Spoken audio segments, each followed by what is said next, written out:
या व्यासपीठावरती फक्त एकच वाक्य मला बोलायचं आहे. तरुणांची संख्या प्रचंड आहे. विशाल दादा, आज तुम्ही या ठिकाणी उपस्थित आहे. एकच फक्त वाक्य सांगतो आणि या ठिकाणी थांबतो. काही लोकांनी वल्गना केल्या, टप्प्यात आलो की कार्यक्रम करतो म्हणे. हार बहादरा, माझा नेता टप्प्यात आल्यावर नाही, टप्प्यात आणून कार्यक्रम करतो. नेत्याचं नाव आहे डॉक्टर विश्वजित कदम आणि मतदारसंघ आहे कडेगाव पलूस. आज हा विराट जनसागर या ठिकाणी उसळलाय. मुंबईला गेलो की समुद्र पाहायला मिळतो, आज इथं माणसांचा समुद्र जमलाय. आज आपल्याला माहितीये डॉक्टर विश्वजित कदमांचा विजय हा निश्चित आहे. त्रिकाळाबाधित सत्य वाक्य आहे. मात्र एकच वाक्य आहे, गेल्या इलेक्शन वेळी फक्त 3000 मतांनी आपला नेता मागवता. यावेळी महाराष्ट्र राज्यात सर्वोच्च मतांनी आपल्या डॉक्टर विश्वजित कदमांना विजय करण्याची जबाबदारी स्वीकारूया. डॉक्टर विश्वजित कदम साहेबांचा, डॉक्टर विश्वजित कदम साहेबांचा, डॉक्टर विश्वजित कदम साहेबांचा. धन्यवाद. धन्यवाद. आणि नाव घेतल्याशिवाय कृपया कुणीही व्यक्त होण्यासाठी मंचावरती उडा का. आज या ठिकाणी आपल्या या पलूस कडेगावच्या विधानसभेचा अर्ज आज थोड्याच वेळापूर्वी आपले महाराष्ट्राचे लाडके नेते आणि ज्यांनी आपल्या या पलूस कडेगाव माझा गाव असं अस्तित्व निर्माण केलं ते डॉक्टर विश्वजित कदम उर्फ बाळासाहेब यांच्या या प्रचार सभेच्या ठिकाणी आपण बहुसंख्येने उपस्थित राहिलात त्याबद्दल आपल्या सर्वांचे आणि व्यासपीठाचे मी हरिभक्तपरायण विकास जगताप सर्वांचे आभार मानत आहे. खरं तर माझ्या आधीच्या वक्त्यांनी सर्व काही सांगितलं. विरोधकांच्या वरती काही बोलायचं नाही, कारण विरोधकांच्या वरती बोलून आपलं तोंड खराब करून घ्यायची आपली तरी अवस्था नाही. कारण आपल्या नेत्याने आपल्याकरता आजपर्यंत काही केलंय ही सगळ्यांच्या समोर सगळ्यांना माहित आहे. असे साहेबांची जी काम करण्याची नीती होती तीच आज बाळासाहेबांच्यात आहे. साहेब कुठं जरी असले आणि भाषण करीत असले तर मागून पाठीमागून कुठून तरी आवाज याचा, साहेब माझा मुलगा पुण्याला शिकतोय. साहेब लगेच बोलायचे, अरे त्याला बाजूला घ्या. साहेब त्या बोलण्याची खोच ओळखायचे आणि सांगायचे तुझ्या मुलाची मी फी माफ केली आणि उद्या दुसऱ्याच दिवशी कळायचं की त्याची फी माफ झालेली आहे. अशी लाखाने कोट्यावधीने फी माफ केलेलं कुटुंब म्हणजे ते आदर्श कदम कुटुंब आहे. मी जास्त काही बोलत नाही. ज्या वेळेला प्रचार चालू होईल त्यावेळेला हे हरिभक्तपरायणची तोप धडाडणारच आहे. फक्त आज वक्ते भरपूर आहे, त्यांना संधी मिळाली पाहिजे. मी एक छोटस गाणं 2च मिनिटात सादर करतो. ओ बाळासाहेब तुम्ही नादच केलाय थेट, तुम्ही माणूस लय ग्रेट. पहिल्यांदा बिनविरोध निवडून आला या, दुसऱ्यांदा मंत्री तुम्ही झाला या.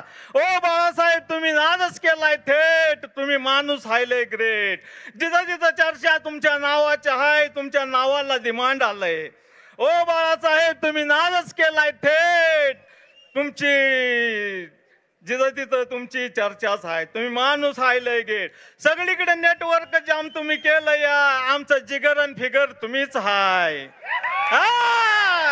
आमचं जिगर आणि फिगर फक्त बाळासाहेब. येणारे 22 दिवस फक्त बाळासाहेबांच्या करता जीव ओतून कार्यकर्ता करणारा कार्यकर्ता पाहिजे आणि आपल्या नेत्याला निवडून याचा विश्वास त्याच्यात पाहिजे. एवढंच मी आज सांगतो.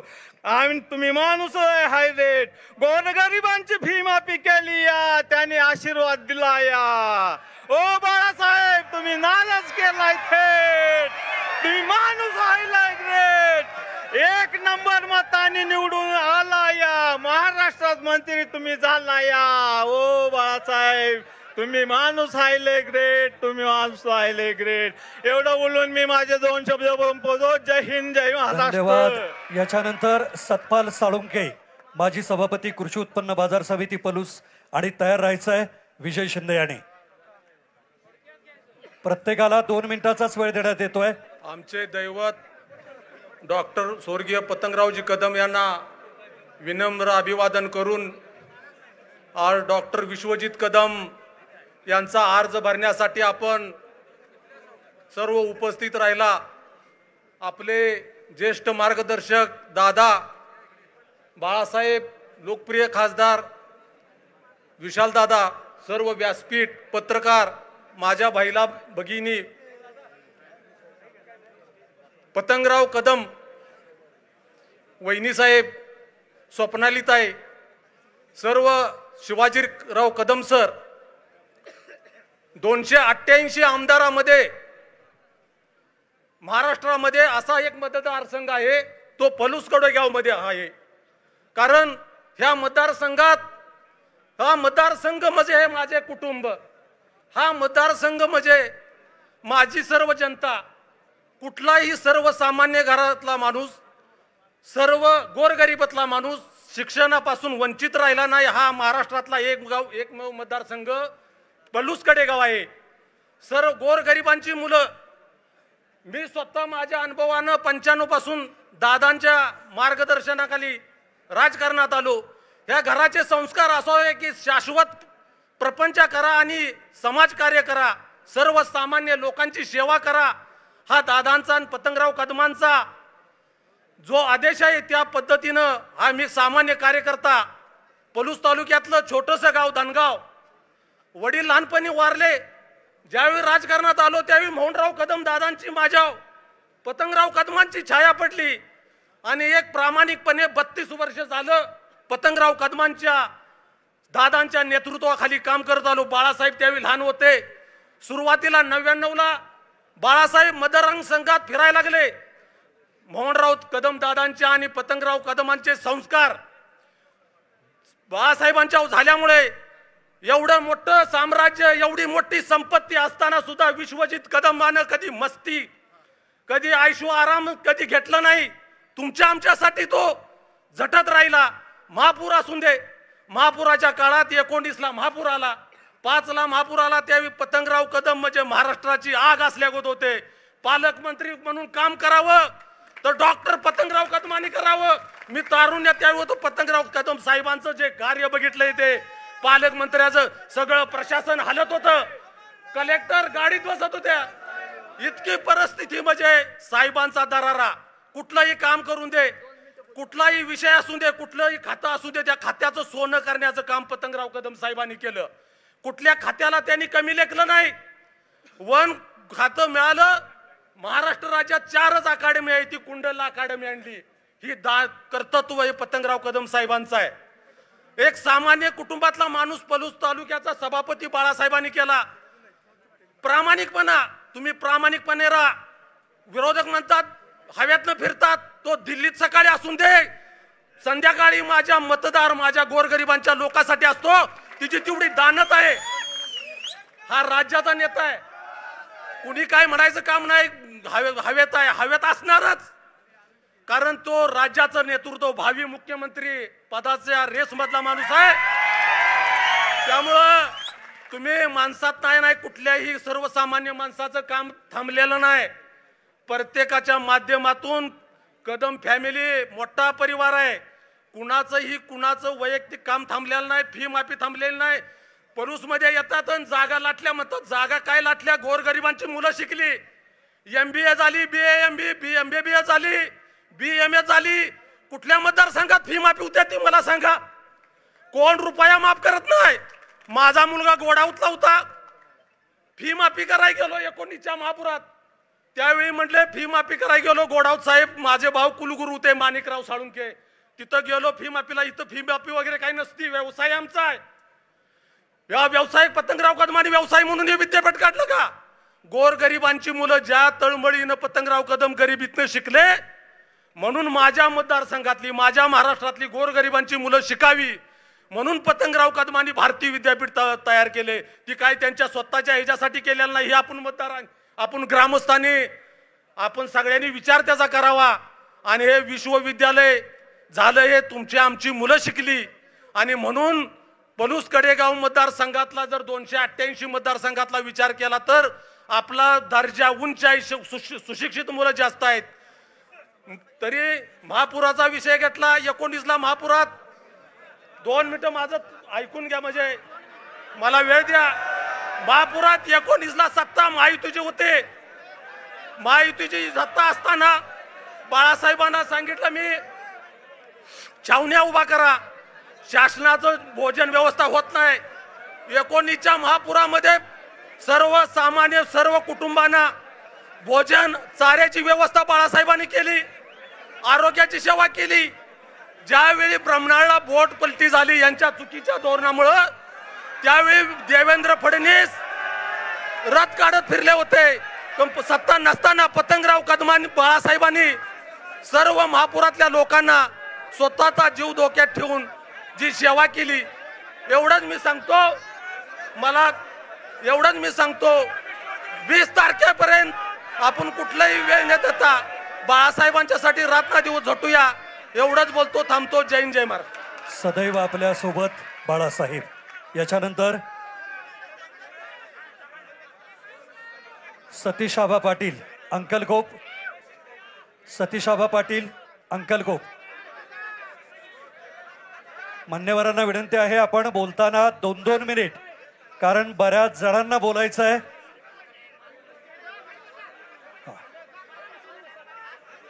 या ठिकाणी सतीश आबा पाटील अंकलकोप 2 मिनिट आपल्याला.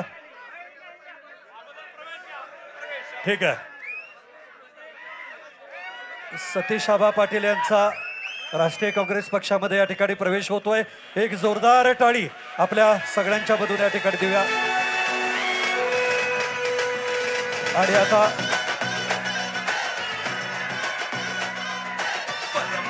राष्ट्रीय काँग्रेस पक्षामध्ये सतीश आबा पाटील अंकलकोप यांनी प्रवेश केल्यानंतर आता त्यांच्या मनातील भावना या मंचावरती व्यक्त करतायत अंकलकोपचे सतीश आबा पाटील.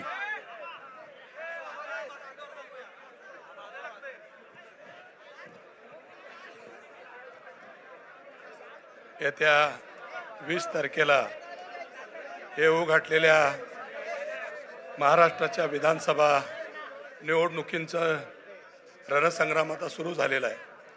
पलूस कडेगाव मतदारसंघातील आपल्या सगळ्यांच्या मनातील, आपल्या सर्वांना हवा असणारा आणि या मतदारसंघाचा गेल्या 25 वर्षापासून ज्यांनी उत्तम अभ्यास केला आहे असे या मतदारसंघाचे आमदार, आज ज्यांचा आपण उमेदवारी अर्ज दाखल केला ते डॉक्टर विश्वजित कदमजी, व्यासपीठावर उपस्थित असणारे वसंतदादांचे नातू जिल्ह्याचे खासदार विशालदादा पाटील, व्यासपीठावर उपस्थित असणारी सगळीच मान्यवर नेते मंडळी. मी सगळ्यांचा नामोल्लेख करून आपला वेळ वाया घालवणार नाही. विधान परिषदेचे माजी आमदार मोहन शेठ दादा, या मतदारसंघातील सगळे ज्येष्ठ मार्गदर्शक तरुण नेते, आमचे नेते सन्माननीय महेंद्रप्पा, सर्जेराव पापा खाली बसलेले आहेत, ते नाव सांगतायत मला प्रत्येकाचं. त्यामुळे मी नामोल्लेख न करता आज मी स्वर्गीय डॉक्टर पतंगराव कदम साहेबांच्या पवित्र अशा स्मृतीला अभिवादन करतो. आणि डॉक्टर कदम साहेबांबरोबर अनेक वर्ष काम करण्याचा मला सहवास मिळाला. आणि जिल्हा काँग्रेस कमिटीचे मोहन शेठ दादा अध्यक्ष असताना अनेक वर्ष मी जनरल सेक्रेटरी म्हणून काम केलं. त्यामुळे या मतदारसंघातल्या जवळपास सगळ्या समस्यांची, इथल्या माणसांची जी धारणा आहे ती मला माहिती आहे. आज आपल्या सगळ्यांमध्ये आदरणीय वहिनी साहेब देखील उपस्थित आहेत आणि कदम साहेबांच्या 10-12 निवडणुकांच्या त्या साक्षीदार आहेत.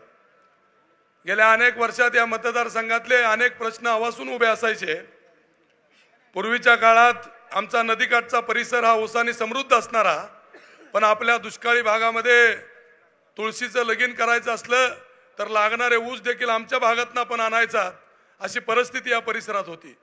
पण डॉक्टर पतंगराव कदम साहेब या परिसरात जन्माला आले आणि महाराष्ट्राच्या शिक्षण क्षेत्रात राज्यातच नाही तर देशात उत्तम काम करणारा हा काँग्रेस पक्षाचा एक अत्यंत निष्ठावान नेता आपल्या सगळ्यांना लाभला.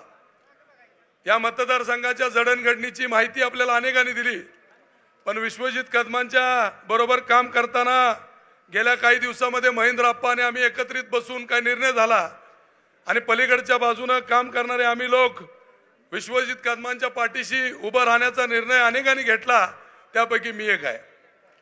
निवडणूक आली की अनेक जण निवडणुकीपुरते आपल्या समोर येणारे नेते आपण पाहतो, पण विश्वजित कदम या मतदारसंघात गेल्या विधानसभेच्या निकालानंतर आज सुद्धा सदैव आपल्या सेवेत असतात. हा फरक या इथल्या विरोधकांमध्ये आणि त्यांच्यामध्ये आहे. सहकारातला साखर कारखाना आदर्श उभा करण्याचं काम डॉक्टर पतंगराव कदमांनी केलं. तो उत्तम कारखाना मोहन शेठ दादाच्या नेतृत्वाखाली चालला। या मतदारसंघामध्ये आमच्या एका सहकाऱ्यांचा कारखाना आहे, कुठं आहे का तपासून बघा, तो सापडतोय का बघा, तो निश्चितपणाने सुरू आहे का हे सुद्धा आपण बघण्याची आवश्यकता आहे। अलीकडच्या काळात आपण भाग्यवान आहे बाळासाहेब, आपलं कुटुंब सगळं एकत्र आहे, पलीकडच्या बाजूला अजून दोघांचा कधी मेळ लागणार आहे याची खात्री काम करणाऱ्याला सुद्धा नाही। अनेक जण विचारतात तुम्ही असा निर्णय का घेतला। काही मंडळींनी त्यांना विनंती केली की आपण एकसंधपणे लोकांच्या पुढे गेलो तर कदाचित चांगल्या प्रकारचा निकाल लागू शकतो, परंतु वेगळी भूमिका घेऊन काम करणारे लोक ज्यांच्या घरामध्ये एकमत नसतं ती माणसं निश्चितपणाने तुमचं आमचं प्रश्न सोडवू शकतील का हा प्रश्न खऱ्या अर्थाने माझ्यासारख्याला पडला। आणि म्हणून मी पुन्हा एकदा कदम साहेबांच्या विचाराने आपल्यावर काम करण्याचा निर्णय घेतलाय। या मतदारसंघातल्या अनेक प्रश्नांना हात घालण्याचा प्रयत्न विश्वजित कदमांनी निश्चितपणाने केला। या मतदारसंघातल्या टिंबू सारख्या योजनेला मदत करण्याचं काम त्यांच्या नेतृत्वामध्ये झालं। ताकारी म्हैसाळचे पोट कॅनल पुरं करण्याचं काम साहेबांनी ज्या पद्धतीने केलं ते उत्तम काम आपण सुद्धा केलं। अलीकडच्या काळात आम्ही ज्यांच्यावर काम केलं ते सांगतात ही सगळी कामं आम्हीच केली, मग तुमची उमेदवारी नेमक्या कुठल्या पक्षातनं अजून ठरलेली आहे हे कालपर्यंत निश्चित नव्हतं। कुणाला माहिती झालं असलं तर ते मला सांगावं। एका बाजूला हे काम करताना तुलनात्मक दृष्ट्या आपण काम करतो, दोन पैलवान मैदानामध्ये असतात, एक हारतो एक जिंकतो, पण हे सगळं करताना उमेदवाराची तुलना समाजामध्ये निश्चितपणाने होते।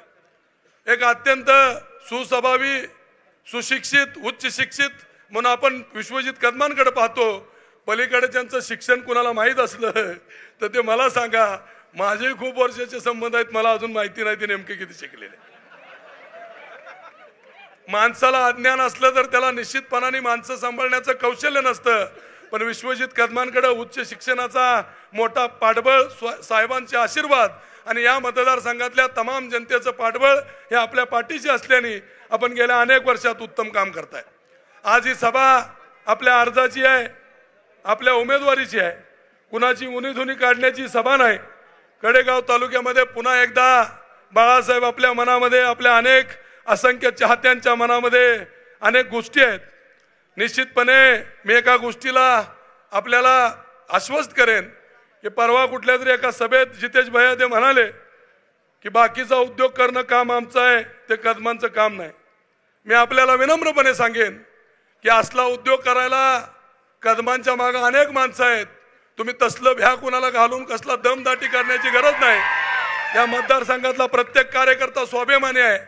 विशालदादांच्या प्रचारात आम्ही नमतो, आम्ही दुसऱ्यांचा प्रचार केला, त्यावेळेला देखील एकत्रपणे काम केलं, त्यावेळेस सुद्धा एका कार्यकर्त्यानं उलट केल्यावर काही दमदाटीची भाषा वापरली।